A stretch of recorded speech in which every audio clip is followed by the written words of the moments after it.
Olá a todos do sétimo ano, dando prosseguimento no nosso conteúdo. O tema da aula está aí no nosso slide: escravidão e a diáspora africana. Então vamos. Bom, na aula passada estudamos um pouco mais sobre o controle espanhol na América. Vimos a organização social, que era tida como pureza de sangue, ou seja, só quem tinha essa pureza de sangue que conseguia, assim, os melhores cargos na sociedade e não tinha uma elevação entre as camadas sociais, entre os grupos sociais, ou seja, quem nascesse crioulo não se tornaria assim um chapetone, um espanhol que era nascido na própria Europa, e entre outras coisas que nós vimos. Bom, na aula de hoje veremos a escravidão. Essa escravidão ela não se iniciou no século XV, porém o mundo sempre teve a presença desse trabalho escravo. O mundo sempre teve a presença do próprio escravizado. Bom, na antiguidade, os povos viviam em constantes guerras. E nessas guerras, eles buscavam, assim, conquistar mão de obra, logicamente, para o trabalho. Porém, não era a mão de obra principal para desenvolver a economia do determinado povo, sendo que essa questão foi alterada ao longo do tempo, de modo que no século XV a escravidão ela se transformou totalmente e se tornou algo racial, como também algo que fez com que a base da economia fosse elevada por causa do tráfico negreiro, ou seja, por causa do comércio de escravizados. Aqui cabe uma observação. Quando se fala fulano de tal é descendente de escravo, isso está errado, pois fulano de tal é descendente de escravizado, já que as pessoas nascem livres, elas não nascem escravos. Bom, então, dentre todos os povos da antiguidade, eles praticavam assim esse escravismo antigo, essa escravidão, de modo que até os hebreus, sendo que no caso dos hebreus específicos, existia um dia chamado Jubileu, onde eles libertavam assim os seus escravizados, já que os hebreus também, ao longo de sua história, foram escravizados durante muito tempo. Então eles tinham essa condição do dia de Jubileu, onde libertavam assim os escravizados. E outros povos, como os gregos, os romanos, os egípcios, etc. Esses povos assim escravizavam outros povos para o trabalho. Então era uma relação de obrigatoriedade, uma relação de trabalho forçado. Sendo que, na Idade Média, o período posterior a essa antiguidade, existia esse trabalho forçado, sendo que esse trabalho forçado não era chamado de escravidão, e sim de servidão. O servo, o camponês, trabalhava em uma terra que não era a sua, e assim ele produzia para a sua própria subsistência e pagava através de produtos para o senhor dessa terra tudo aquilo que ele produziu na terra que era desse senhor. Então, era um trabalho compulsório, porém não era chamado assim de escravidão, mas era uma condição semelhante ao escravo, uma condição semelhante ao trabalho escravo. Bom, os portugueses chegaram no século XV na África. E quando eles chegaram na África, também já existia essa mão de obra escrava.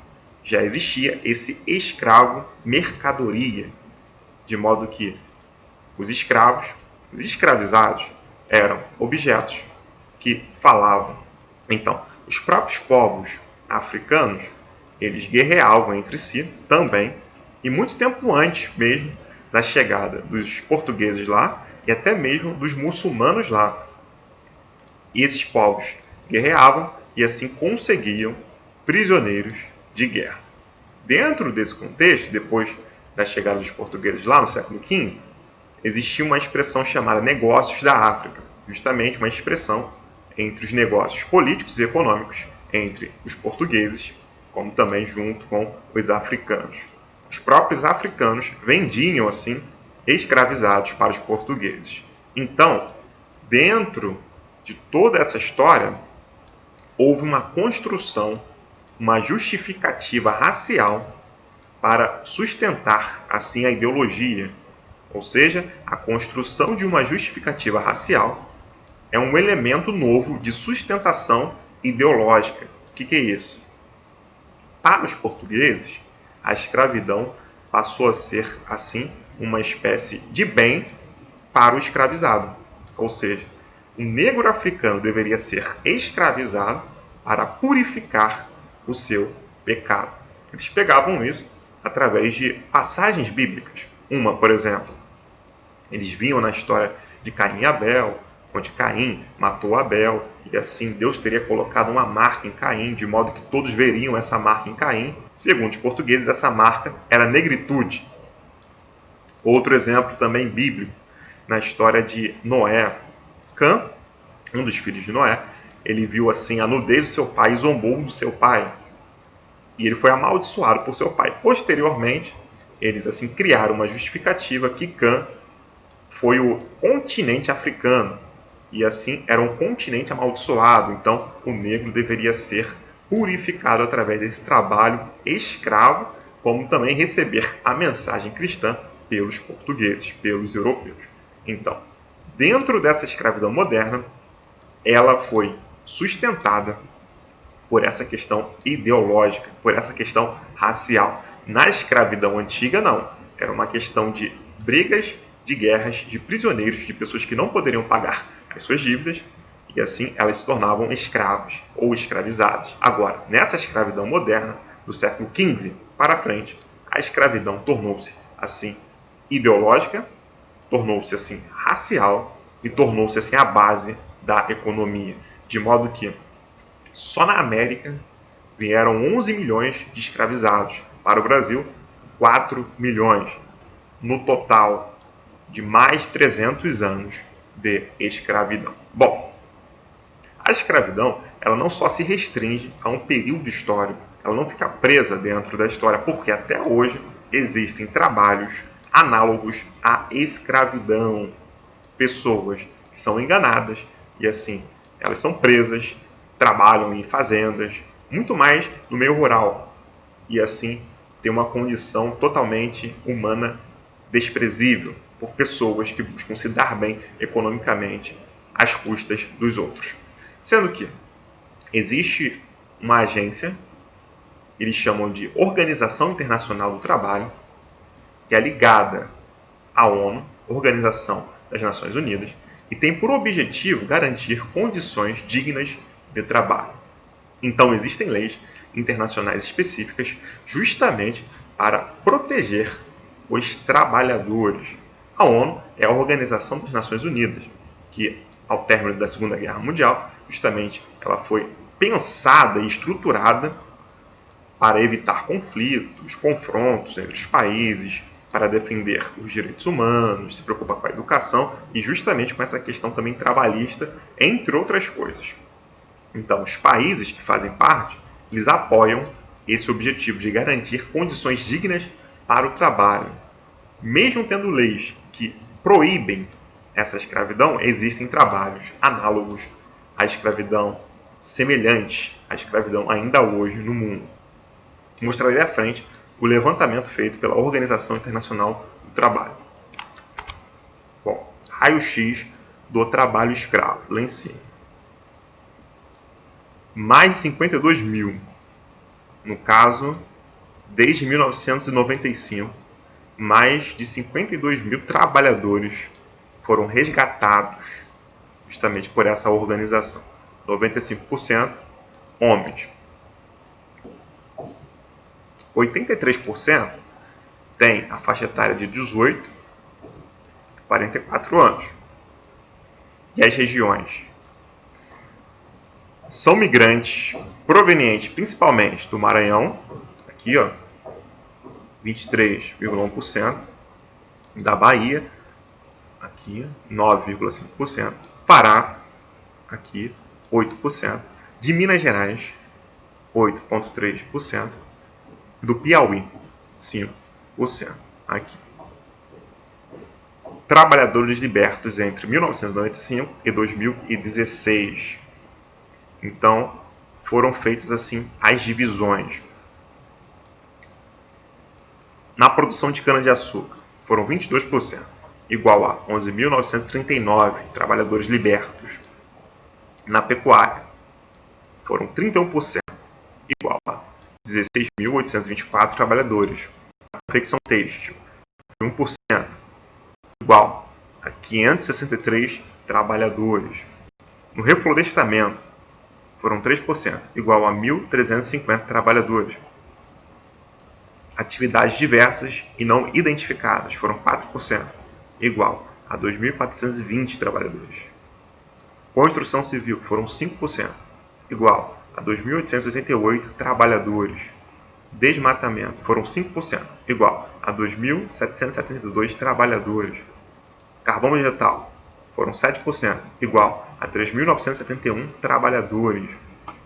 Lavouras diversas, foram 18%, igual a 9.774 trabalhadores. Escolaridade, 32% analfabetos, 39% só chegaram até a 4ª série, que seria hoje o 5º ano.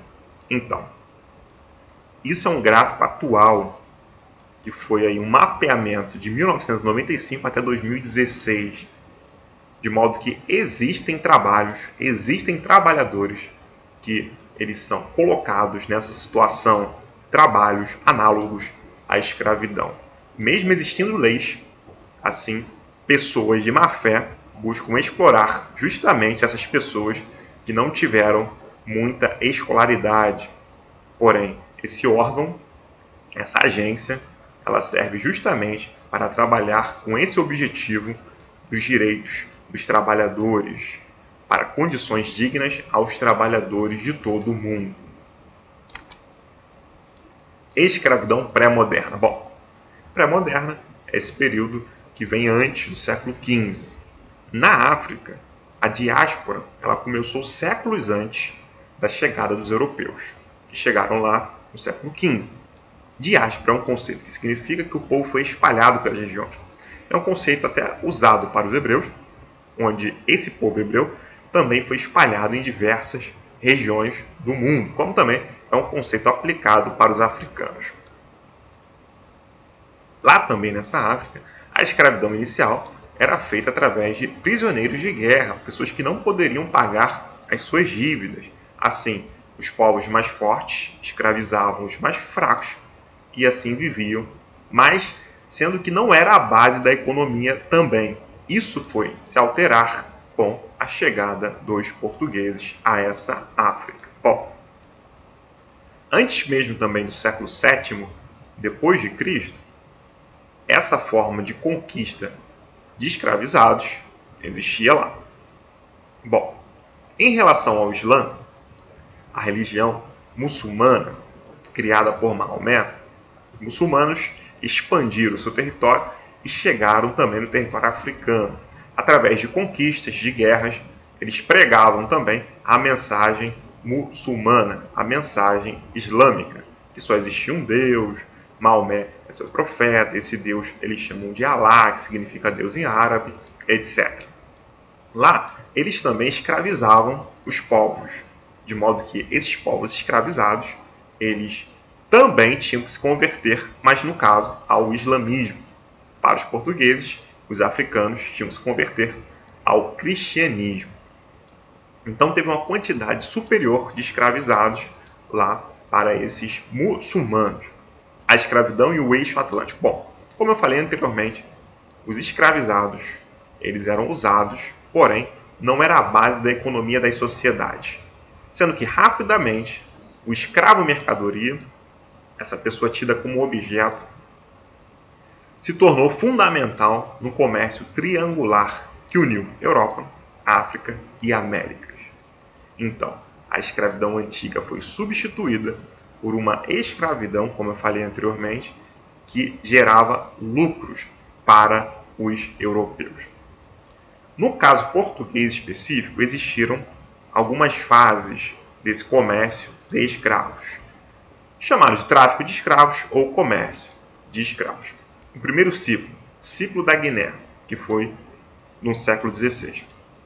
Já se tinha uma dificuldade de escravizar o indígena, que foi a primeira mão de obra escravizada pelos portugueses, e assim eles buscaram escravizados da Guiné-Bissau, Senegal, justamente para o trabalho na produção açucareira, na produção de cana-de-açúcar, já que a igreja estava dificultando essa escravização do indígena, que posteriormente foi proibida.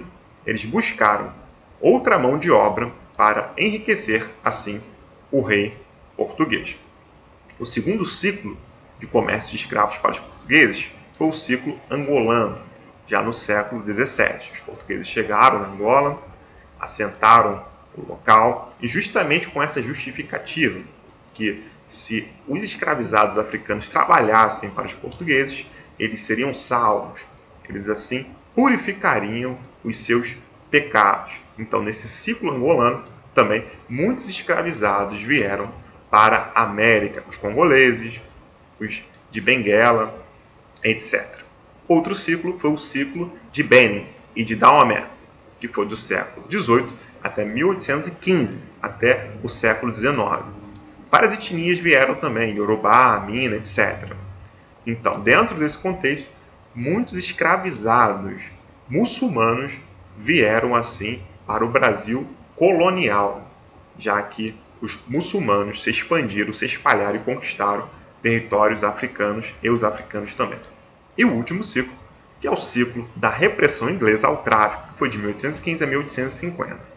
Em 1815, no Brasil, o Brasil foi elevado por Dom João VI à categoria de Reino Unido a Portugal e Algarves. O Brasil se tornou um reino, de modo que a família real estava aqui. A família real chegou em 1808. E assim, os ingleses eles pressionavam para que os portugueses viessem a acabar com a escravidão, porque eles deram esse apoio para que a família real chegasse aqui no Brasil, fugindo justamente de Napoleão. Então eles tinham essa pressão muito tensa para que a escravidão fosse abolida, para que a escravidão acabasse. Logicamente, os ingleses buscavam com isso o favorecimento do comércio inglês.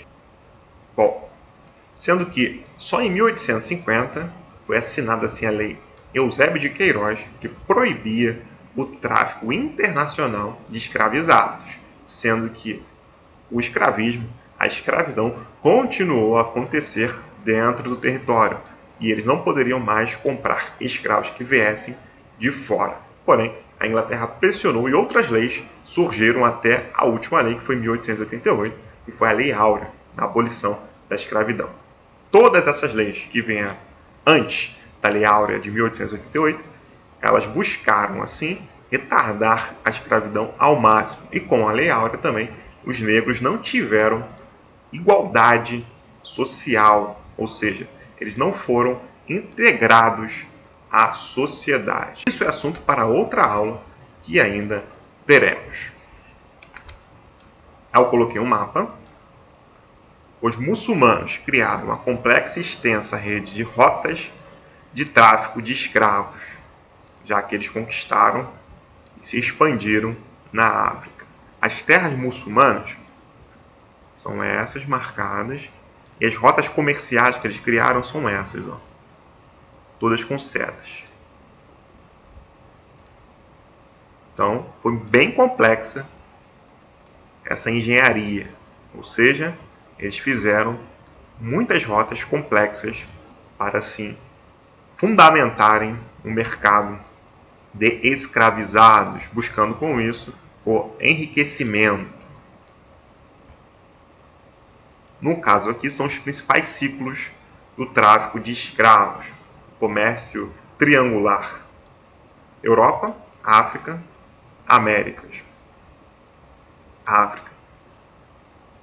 Salvador. África. Antilhas. América Central. Havana. Lisboa. Então, esse foi o fluxo desse comércio triangular entre Europa, África e Américas.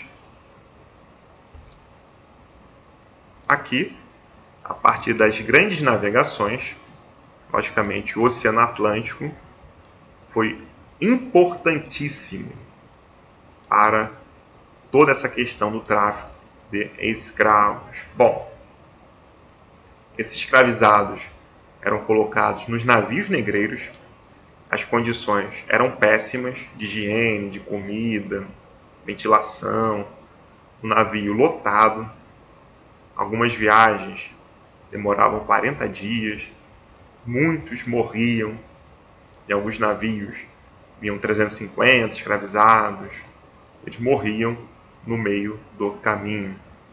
Então aqui, ó, Moçamba, Rio de Janeiro, Moçambique, Rio de Janeiro, Benguela, Rio de Janeiro, também Salvador, Benguela, Costa dos Escravos, Salvador, Olinda, Cabo Verde, Olinda, São Luís.